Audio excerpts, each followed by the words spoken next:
Hi, students.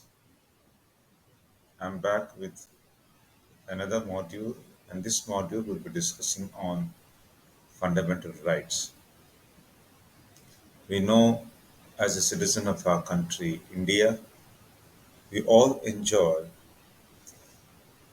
five major fundamental rights, and we need to discuss in detail each one of them and to know the meaning, the provisions of each fundamental rights which we enjoy. The first fundamental right I need to discuss here, that is the right to equality. What is this right to equality? Constitution of India clearly says the government of India shall not discriminate anyone. That can be preventing discrimination based on gender, caste, religion, or any base. Constitutional provisions shall be applicable to all of us equally. You know, there is a term for that, rule of law. Constitution is applicable to all of us. Whether you are a government officer, whether you're a political party leader, or an ordinary citizen, we are all treated equally. That is what Government of India shall not discriminate anyone. That means constitutional provisions are applicable to all of us. You know, in India, for example, if a political leader is arrested for some particular allegations or any such criminal or any such charge, he is supposed to appear in front of the court to prove his innocence, and all the legal process need to be followed. And if anyone in such case found guilty, he or she will be imprisoned. So there shall not be any discrimination, whether you're a leader or a normal person. You know, in India also we know public places, the government maintained parks, railways, any such public places. We don't have any such discrimination. There is no such restriction that, okay, it is only meant for particular caste or religious groups. All of us can move freely and access all the places. And this is only because, India has stressed on this right to equality. Earlier, some of you might have studied, might be remembering about the caste-based discrimination. And Indian government thought after independence we should not continue with these type of discriminations. And that should be totally eliminated. That is why today we don't have any restrictions to anyone accessing any public place. And that is just because the beauty of this right to equality.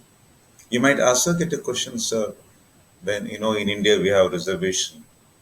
More often you hear about reservation and reservation claimed by many communities.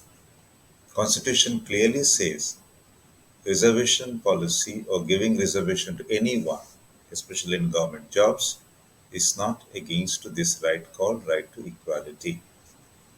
Constitution says giving reservation means giving some special provisions, opportunities, so that even the backward or who are not getting the facilities can be given such facilities so that they also be treated equally in terms of opportunities. That is all. So Constitution clearly says reservation is not against right to equality. So that doubt also need to be clarified. And another important point which the government of India or the Constitution has taken after independence, that untouchability, that is a caste-based discrimination, especially those backward communities in India were called as untouchables. They did not get enough provisions in the public places or in the government jobs or in political field. But now such discrimination is totally stopped. Anybody who does discriminate based on caste will be punished in our country. because it is a punishable offense. So look at the steps which we have taken after independence, giving all the provisions to everyone, constitutional provisions applicable to all of us equally, whether you're rich or poor or political leader or non-political leader, whatever. So that is the beauty of right to equality. Government shall not discriminate anyone. Rule of law. This is one of the important rights which we have as given by the constitution of our country. So now let's go to the second important right. So what is that second right given to the citizen by the constitution of our country? That is right to freedom. What is freedom? Life without any constraints. So when you talk about right to freedom, that is to know we want to live our life, but at the same time we want to lead our life with full freedom. And as per the Constitution of India, you know that we have many, freedom. The right to freedom actually is stated as a cluster of many rights. Look at some of the rights which we have as per this right to freedom. Freedom of speech and expression. That means we, the citizen of India, can express our view. It might be against the government or to anyone, but that does not hurt the other human beings. You can criticize, you can express your views, maybe in the art form or through newspaper or through any media. But it doesn't mean that all these rights, whatever we listed in here, right to freedom, there are many rights, which I have just shown you here in this slide. It doesn't mean that they are all free from any limitations. There are limitations. There are some restrictions. Because as I said in the previous module, rights are claims within the society with reasonable restrictions. Remember that term, reasonable restrictions. You can express your view, but you cannot provoke anybody to protest against the government. There should not be any violence after your speech. Then the legal action can be taken. Look at the second one, assembly in a peaceful manner. Indians can assemble anywhere. They can have meeting, they can have campaign, they can fight against corruption, they can involve in any movement. There is no harm in that. But that should not involve violence. When you are in a meeting, when you are in a procession, when you are in a rally, you should not take arms. Should not take or carry arms with you because there is a limitation, reasonable limitation, restrictions. You can form associations in India, you can form unions, you can form political parties. You are living in a particular area, you want to form an organization to fight against corruption, you can.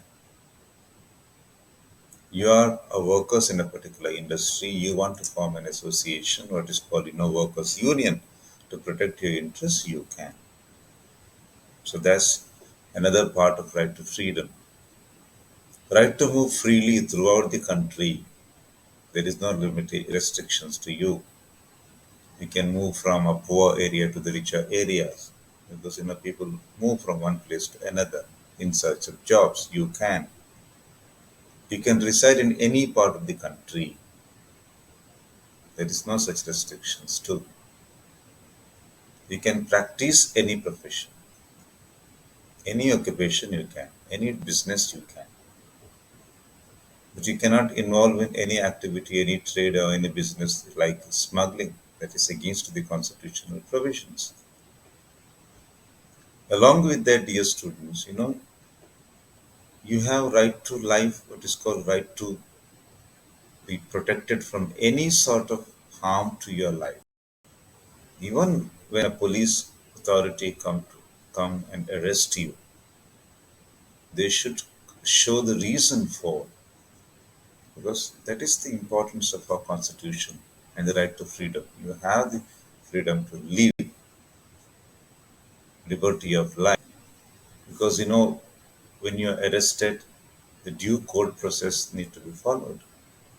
You cannot be hanged or punished without due process.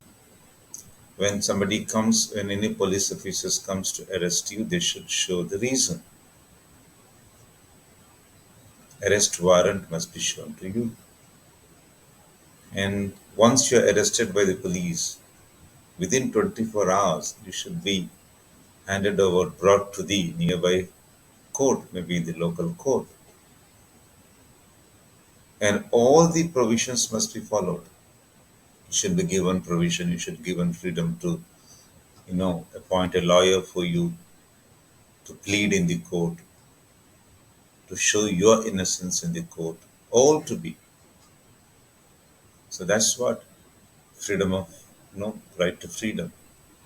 But some cases which we studied earlier, like Guantanamo Bay, right, where all these rights were missing to the captivated people for no reason.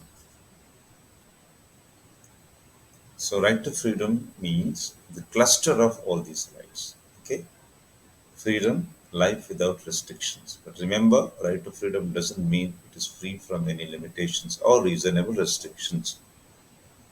Whatever rights I have listed here: freedom of speech, assembly, form association, move freely, reside anywhere, practice any profession, even the freedom of religion, practice, propagate any religion. They're all fine. They're all your freedom, but there are reasonable limitations and restrictions. This is the second important right we have in our constitution given to the we people of India. The third fundamental right which we have as given in the constitution, that is right against exploitation. What is the meaning of this right against exploitation?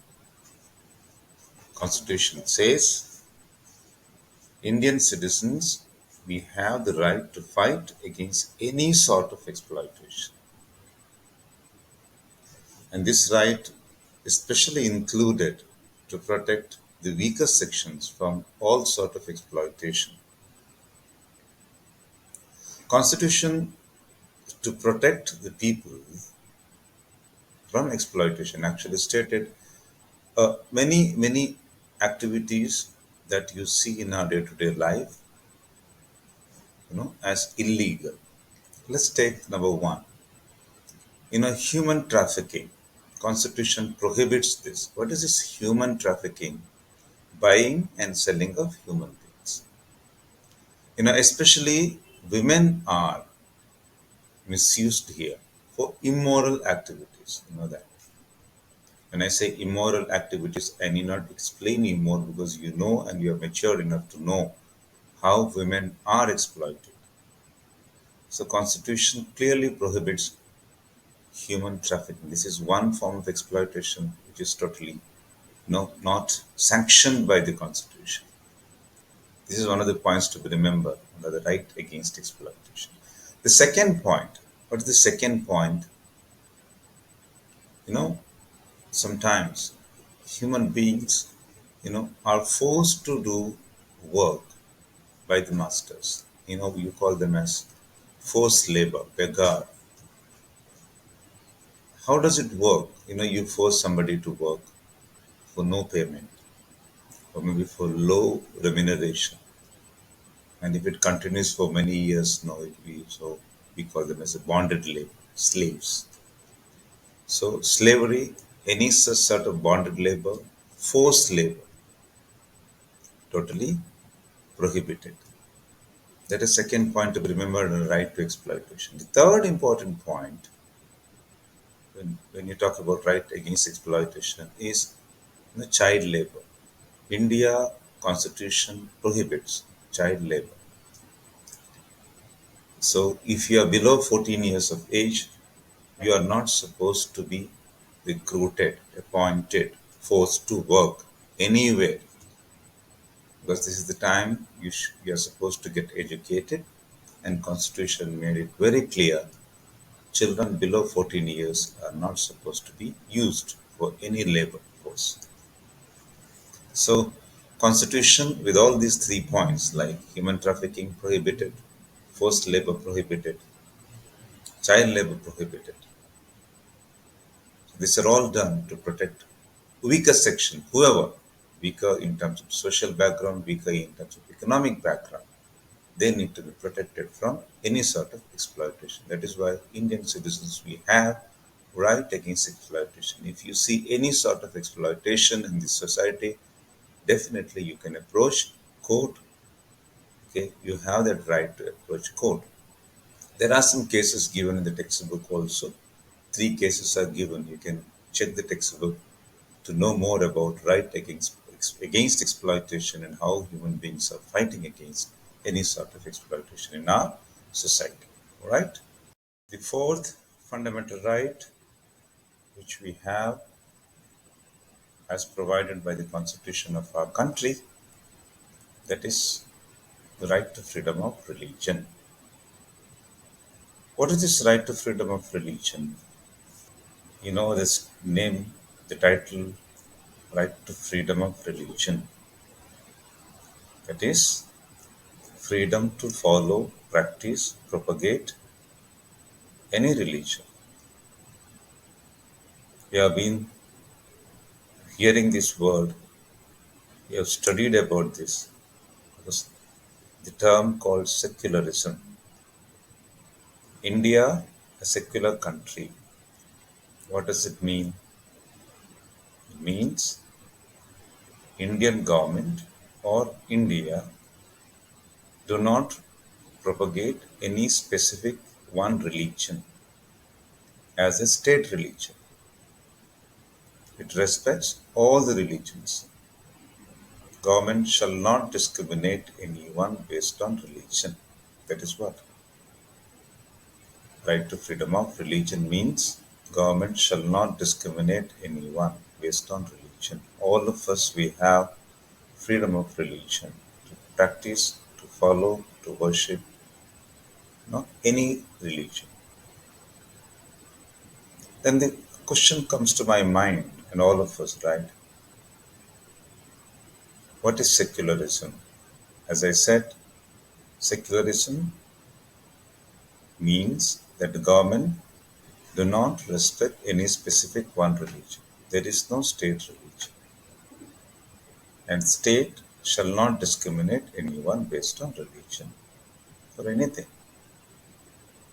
It cannot impose tax on anyone for practicing particular religion. It cannot discriminate based on religion for any recruitment process. Government schools, for example, it cannot have any special session on any religious beliefs, any religious practices, any religious preaching. Government schools cannot have that. Even if it is a private institutions,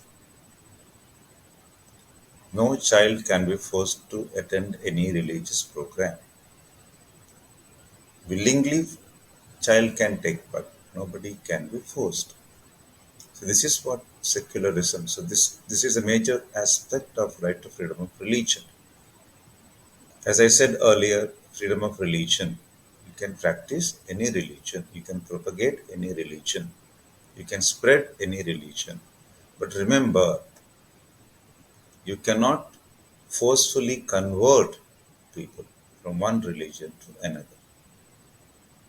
Forceful conversion cannot. What is this forceful conversion? Either by force, or you give them free food, you give them free education, or you give them free housing facility. These are all not accepted. This is constitutionally invalid.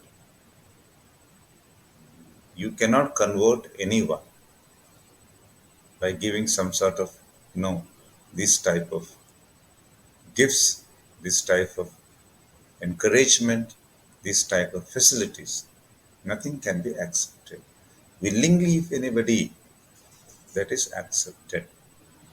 So right to freedom of religion, when you talk about right to freedom of religion, please remember you can propagate, you can practice any religion, but you cannot convert forcefully.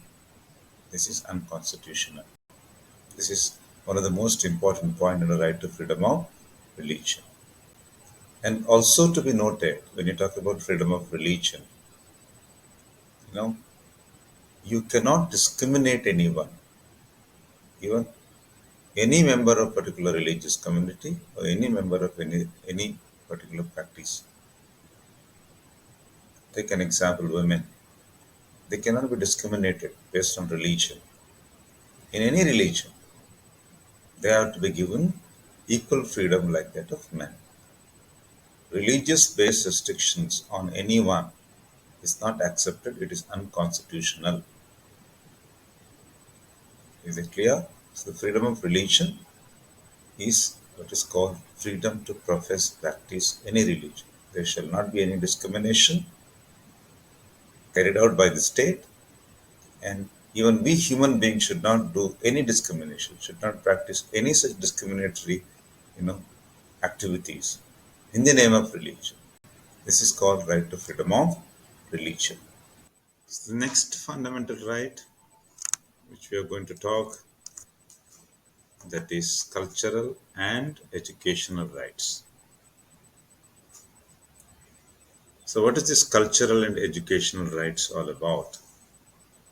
It simply means we as a citizen of our country, we have the right to protect our culture, to conserve our culture, and also we have a right to get educated.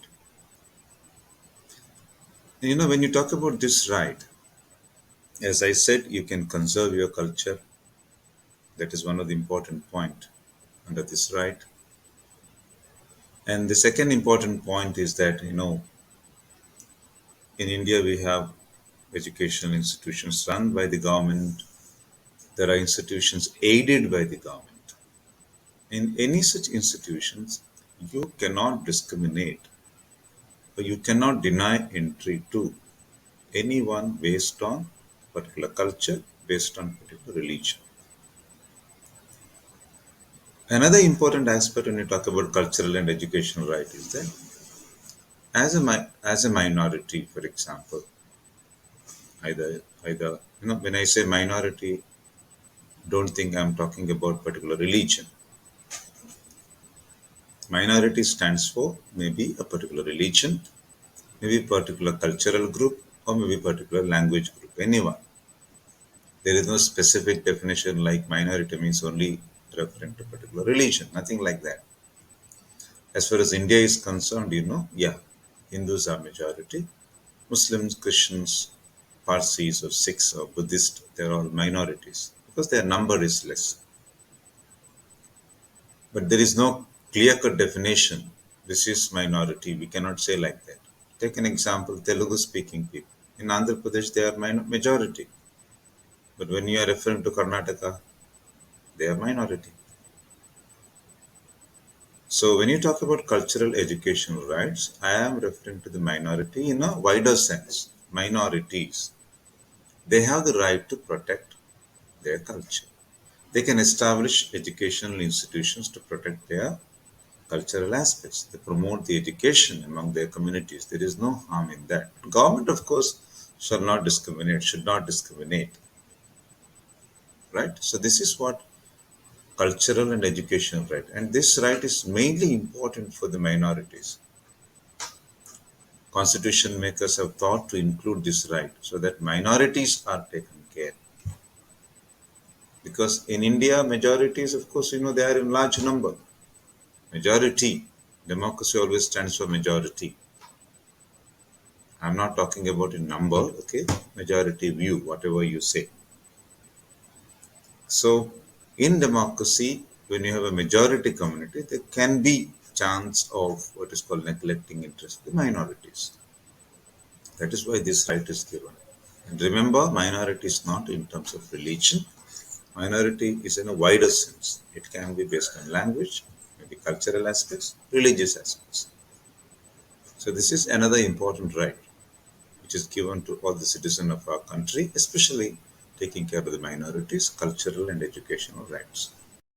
The next important right that's given by the Constitution to all of us, that is constitutional remedies, right to constitutional remedies. What does it mean?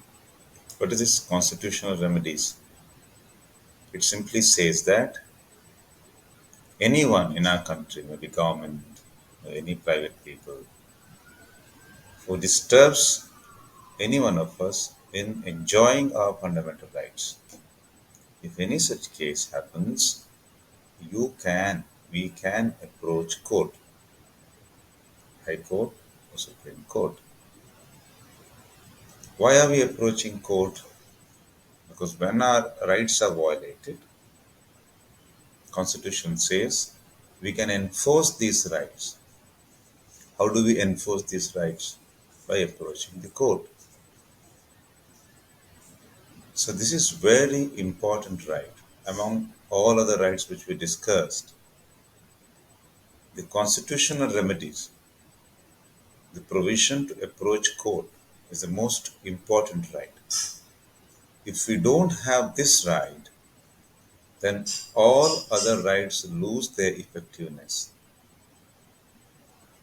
That is why Dr. B.R. Ambedkar, you know him, the father of our constitution, said, right to constitutional remedies is the heart and soul of Indian constitution because it helps us to protect our rights. Approaching court, that's the most important right.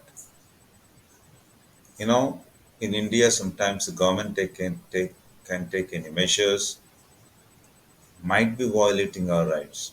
Any individual's behavior might be violating your rights.